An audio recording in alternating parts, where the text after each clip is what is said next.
Bonjour les amis, nous allons donc un petit peu étudier le graphique du CAC 40 qui a clôturé à 6484,11 vendredi et donc avec une petite hausse de plus 0,75%. Néanmoins, quand on regarde le graphique, j'aimerais vous montrer que en fait on vient de casser les derniers plus hauts, hein, et on va mettre ça allez, en bleu. Vous voyez toute cette petite zone, allez, on va même prendre un peu plus haut sur tous les plus hauts qu'on a eu, voilà, ici. Voilà, on a cassé tout ça. Et globalement, graphiquement, c'est un signal d'achat fort. Là, ce que vous êtes en train de voir sous vos yeux, c'est très certainement une continuation de la hausse. Ça, là, c'est quelque chose de très haussier, hein. Pour moi, on va continuer à monter en théorie. Alors, il est bien possible, hein, qu'on fasse un pullback, qu'on revienne un petit peu avant de repartir, ou tout simplement que lundi on gap et puis qu'on continue la hausse.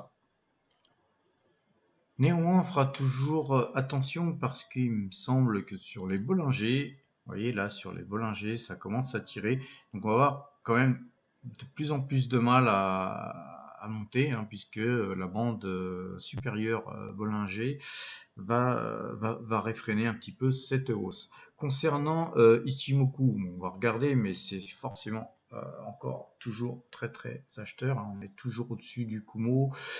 Il y a y a aucune raison, hein. On voit que la Kinjun, la Tenkan sont bien orientées, se sont croisées déjà depuis quelques jours et sont donc en phase haussière.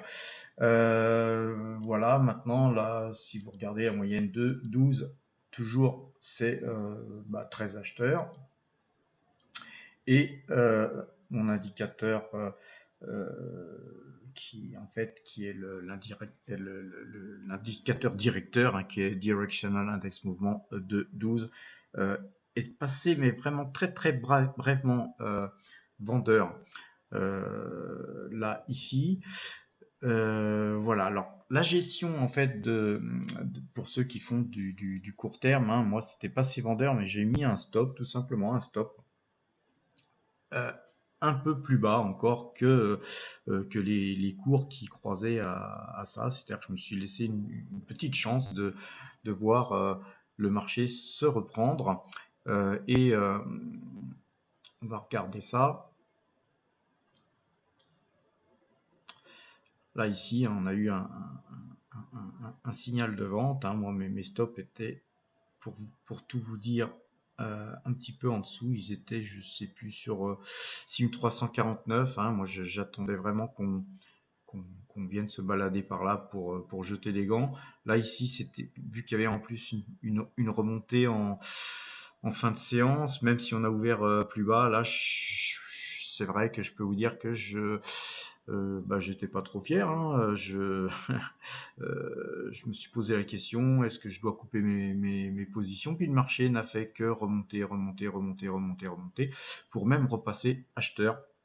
Donc faux signal que j'ai pu éviter en fait, hein, par, on va dire par un petit peu de bonne gestion, mais aussi surtout de chance, hein, parce que dans la gestion court terme, hein, il y a aussi un facteur chance, hein, quand vous mettez des stops, hein, c'est de ne pas avoir été touché et puis de pouvoir conserver votre position et de voir le marché se retourner dans votre sens. Ce qui fut le cas. Et là aujourd'hui, comme je vous l'ai montré, on a eu voilà, tout un tas d'indicateurs qui restent haussiers. Le parabolique SAR reste acheteur, Kagi reste acheteur, enfin tout est acheteur. Et puis là, on vient de casser les plus hauts. Et donc, quand on casse les plus hauts, c'est encore un signe très très acheteur concernant le CAC 40. Alors maintenant aussi, il faut regarder aussi les paramètres macroéconomiques, hein. Il n'y a pas que l'analyse graphique, mais en macroéconomie, quand on voit la hausse des anticipations d'amélioration des bénéfices des entreprises, qui seront en plus certainement encore révisés à la hausse. Il n'y a pas de quoi s'affoler sur les corrections, hein. On est toujours dans un marché haussier parce que le marché se reprend, surtout par rapport à des indicateurs macroéconomiques qui sont les résultats des sociétés. Et il est fort à parier que les résultats, puisqu'on a vu le chiffre d'affaires du premier trimestre, pardon, qui ont été globalement très très bons, et compte tenu de ces constatations, je pense que la croissance des bénéfices risque de nous étonner, hein, dans les mois qui viennent. Néanmoins, nous surveillerons quand même l'inflation. Il reste encore ce petit problème d'inflation. On voit bien quand même que les banques centrales ont du mal à vouloir embraguer un petit peu des mesures de hausse de taux, parce que c'est vrai que si on commence à laisser partir l'inflation. Après, il sera aussi très difficile de la contenir, voire de l'arrêter. Voilà, donc sinon, les corrections des marchés sont vraiment de nature très très infime par rapport à toute la hausse qu'on a vu voir. La seule correction importante qu'on a pu voir sur les marchés, c'est surtout sur les cryptos. Mais les cryptos, c'est un autre type de marché. D'ailleurs, c'est un marché qui n'est pas régulé, donc effectivement, les variations sont beaucoup plus importantes. Alors, concernant les valeurs, hein, on est, comme vous le savez, dans notre portefeuille à Power Trade, assez, assez investi sur Total. Total qui vient de valider son changement de dénomination. Total s'appellera Total Direct Energy, s'appellera dorénavant Total Energy. Alors la transition énergétique continue de se faire à grands pas, hein, surtout chez Total. Patrick Pouyanné, le président de Total, a récemment dit que sans investissement dans le secteur pétrolier, les prix repartiront à la hausse. Je pense qu'on ne peut qu'abonder en son sens. Moi, malgré ça, le secteur pétrolier dans son ensemble, hein, pas seulement Total, mais le secteur pétrolier dans son ensemble affiche des décotes, à mon avis, de 25 à 35%. Et cette transition énergétique prendra certainement beaucoup de temps, entre 25 et 30 années. Autant dire que le secteur pétrolier offre encore de belles perspectives avec des rendements attrayants, puisque de 7 à 10%. Nous restons aussi toujours favorables au secteur des semi-conducteurs. Donc Taïwan Semiconductor aujourd'hui, hein, ça représente un peu plus de 6% de notre ligne, de notre portefeuille. Donc cette ligne est importante. Donc Taïwan Semiconductor s'est un peu mieux comporté ces quelques derniers jours, avec vendredi une hausse de 1,37%. On surveille aussi, hein, ce qui se passe, hein, puisqu'il y a il y a beaucoup de choses qui se passent dans la zone Asie, notamment le retrait d'un porte-avions américain de la mer du Japon en direction des pays arabes. Alors ça, c'est inquiétant, hein, dans la stabilité de la région, notamment pour Taïwan. Mais on reste néanmoins toujours acheteur de cette superbe valeur qui a de beaux jours. On va regarder le, le petit mini graphique et on voit bien que ça se reprend bien, donc c'est bien passé acheteur. Je vais même mettre le grand graphique, hein, parce que là je vois quelque chose, je vais vous montrer quelque chose.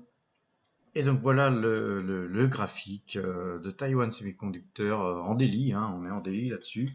Donc vous voyez que là il y avait une petite phase baissière qui nous a fait tomber de, on va dire, 142 dollars à 107 dollars. Donc qu'est-ce qu'on peut observer sur ce graphique? Il y a quand même des choses intéressantes à regarder. Euh, Et en fait, c'est cette cassure de trend, hein. Je vous ai dessiné ce trend là qui était quand même un billet très baissier quand même. Et là, on voit qu'on vient de le casser. Et donc ça, c'est vraiment un facteur qui nous permet de voir penser que là, le titre est vraiment reparti à la hausse. D'autant que là, vous avez ici un et deux bottom. Donc là, ici, si vous regardez, en fait, on va changer de couleur dans les faits. Quand on a un graphe comme ça, je vais mettre en rouge là maintenant, vous avez deux points bas, donc vous avez les bottoms, vous avez donc une phase baissière et une phase qui a l'air de se reprendre ici haussière. Et vous avez un double V. Alors qui est mal dessiné, j'ai mon ordinateur qui ralentit pas mal, mais vous avez donc je vais effacer tout ça.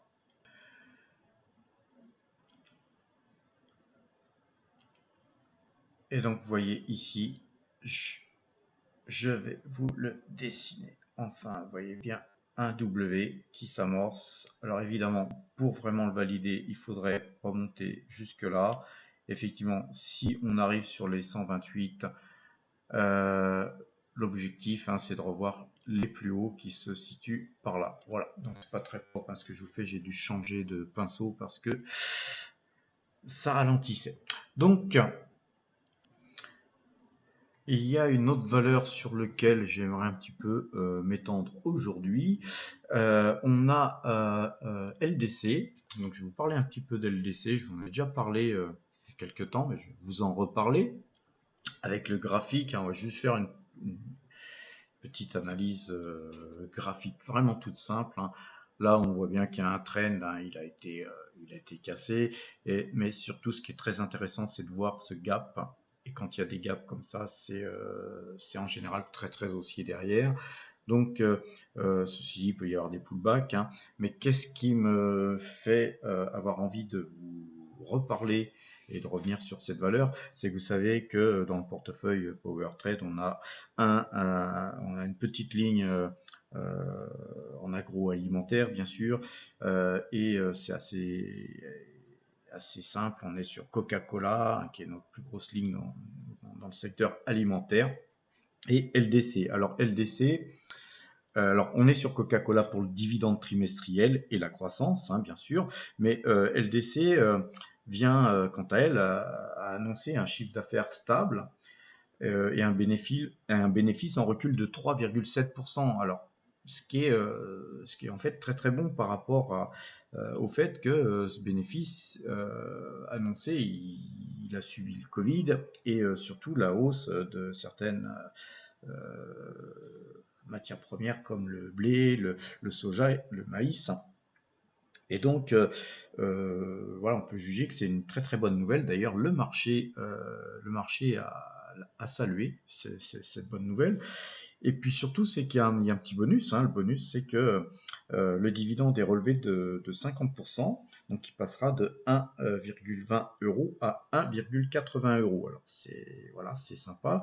Alors cette hausse de 50% du dividende est rendue possible grâce à la trésorerie du groupe, hein, qui s'élève à plus de 123 millions d'euros.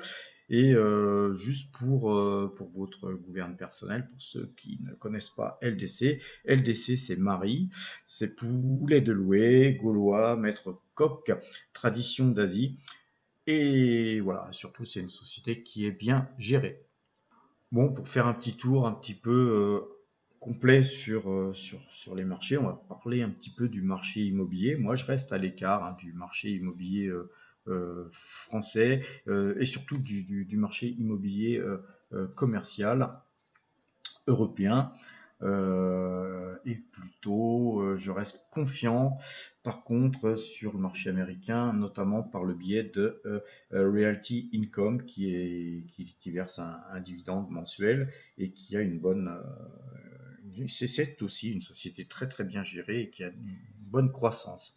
Maintenant, si vous voulez faire de l'immobilier, encore une fois, comme je vous le dis, Ça n'a du sens aujourd'hui que si vous faites ça à crédit et que vous vous concentrez sur de bons produits. Je pense que dans les temps qui courent, se concentrer sur des petits produits, des petites surfaces parisiennes, ça a du sens à une condition que vous puissiez avoir du crédit, hein.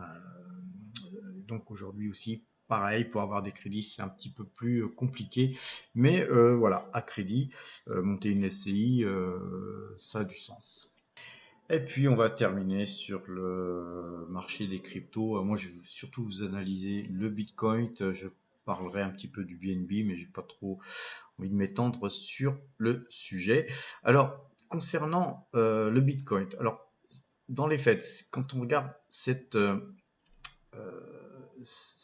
hausse qui était d'abord très très importante, cette correction qu'il y a eu, en fait, quand on analyse après coup, hein, c'est toujours plus facile après coup, bien sûr, d'analyser, mais c'est important de se poser des questions sur où va le Bitcoin, notamment, qui est quand même le marché directeur de toutes les crypto-monnaies. Alors moi ici, j'y vois un petit peu, peut-être mal dessiné, mais j'y vois une tête-épaule, hein. Vous allez voir ici une première épaule. Je vais sortir mon pointeur. Je vais vous mettre en jaune, hein, ici, voilà. Vous avez, je pense, une épaule. Vous avez la tête et vous avez l'épaule. Alors évidemment, elle est un petit peu mal dessinée puisque vous avez en fait deux épaules, hein, puisque vous avez cette épaule-là qui s'est répétée, mais globalement, voilà, les puristes me diront oui, mais blablabla. Moi, je vous dis que moi, je vois une tête-épaule, mais après, chacun voit ce qu'il veut. Parfois, hein, il y a des têtes-épaules quasimodo, hein. Et quand on regarde dans les faits, cette tête-épaule nous annonçait, quand on a cassé ici, hein, quand on a cassé cette zone-là, cette tête-épaule nous annonçait donc à peu près des objectifs qui se situaient par là. Donc, l'analyse graphique nous a donné raison, hein, pour ceux qui ont vendu là, bah, effectivement, ils ont eu grandement raison d'avoir vendu. Et alors, soit ils ont l'opportunité de re-rentrer là maintenant sur cette zone, ici. Donc, cette zone, elle est quand même relativement forte, hein. C'est quand même une zone où on voit qu'il y a ça, ça se bat ici, hein. Il y a vraiment de la bataille. On voit qu'il y a beaucoup de fils, hein, il y a beaucoup de mèches. Donc dès que, alors les mèches, qu'est-ce que ça veut dire? Ça veut dire que les cours vont à des cours vraiment très très bas. Et puis sur ces cours-là, ça veut dire qu'il y a plein de gens qui arrivent et qui achètent en masse. Et puis bah, le marché remonte un peu ou beaucoup plus haut. Ceci dit, on voit que on avait une grande mèche et puis ensuite on a des mèches de plus en plus petites et ça c'est inquiétant. C'est inquiétant parce qu'on voit que le marché bah, il remonte plus trop, hein, sur ces cours-là. Donc moi je reste très très très prudent sur le Bitcoin, sur les crypto-monnaies. Perso, moi j'avais tout vendu mes bitcoins sauf mes actions Grayscale qui sont indexées sur le bitcoin. Mais pareil, hein, aujourd'hui, si vous achetez des actions Grayscale bitcoin, vous avez une décote de 20%. Donc en fait, à la limite, ceux qui veulent acheter du bitcoin auraient plutôt intérêt à acheter du bitcoin par le biais de Grayscale de façon à les payer 20% moins cher que le prix du marché. Je pense que ça a du sens d'acheter du Grayscale, mais je le ferai même pas là aujourd'hui.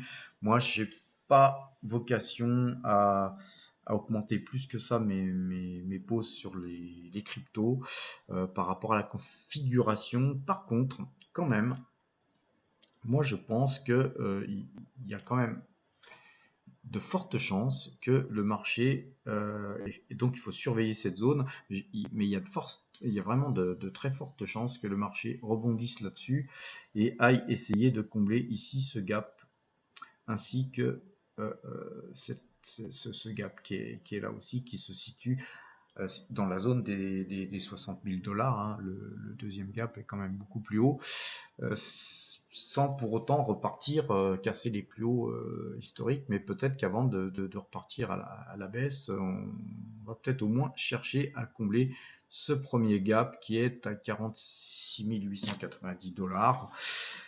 Et vraiment, si on casse, si on franchit ce gap encore plus haut, effectivement, là, ça pourrait redevenir relativement haussier et peut-être que le Bitcoin se reprendrait au moins sur le prochain gap, voire sur ses plus hauts historiques, qui ont, à mon avis, de toute façon, vocation à être cassés sur le long, voire très long terme. Donc moi, voilà, j'observe et j'essaierai effectivement, de rentrer sur les cryptos à bon compte, hein, puisque j'ai très peu de crypto-monnaies en portefeuille par rapport à l'ensemble du portefeuille. Donc c'est pour ça que j'ai pas trop bougé. Moi, j'ai vendu à un moment donné mes bitcoins sur le premier signal d'achat par là qui me donnait un petit peu, qui m'a permis de protéger mes gains. Ensuite, quand c'est reparti à la hausse, bah, je me suis remis, mais pas sur le Bitcoin, sur le BNB, parce que je pense que je veux plus intérêt à être sur du BNB, parce que le BNB superforme euh, le, le Bitcoin, hein, et offre d'autres avantages. Par contre, effectivement, bon là, j'ai en fait subi une très très forte baisse, puisque là, dans le même temps, hein, le BNB a superformé le Bitcoin en termes de baisse. Donc, j'ai pas fait forcément une très très bonne affaire en faisant ça, mais sur le moyen long terme, les choses vont se rééquilibrer, je pense. Et par contre, je vais acheter un petit peu de crypto-monnaie là très bientôt. Je vous en ferai part, mais ça sera pas grand-chose, ça sera des sommes infimes, parce que je vais commencer à faire de l'accumulation, mais vraiment avec des sommes très très raisonnables, parce que c'est une situation qui pourrait s'empirer à la baisse. Donc dans ce cas-là, on en profitera pour faire de la DCA, hein, d'acheter tranquillement, mais avec des toutes petites sommes. Il ne faudra pas bourrer comme un bourrin. Et même si le marché remonte, eh ben, j'en profiterai pour acheter bien plus bas que les plus hauts. Et puis voilà, on moyennera sa pause.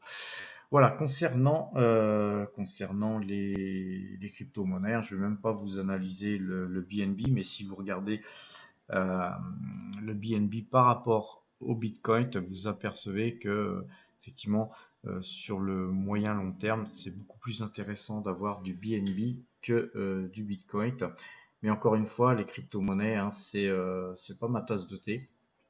C'est juste en diversification et je vous conseille d'en faire autant.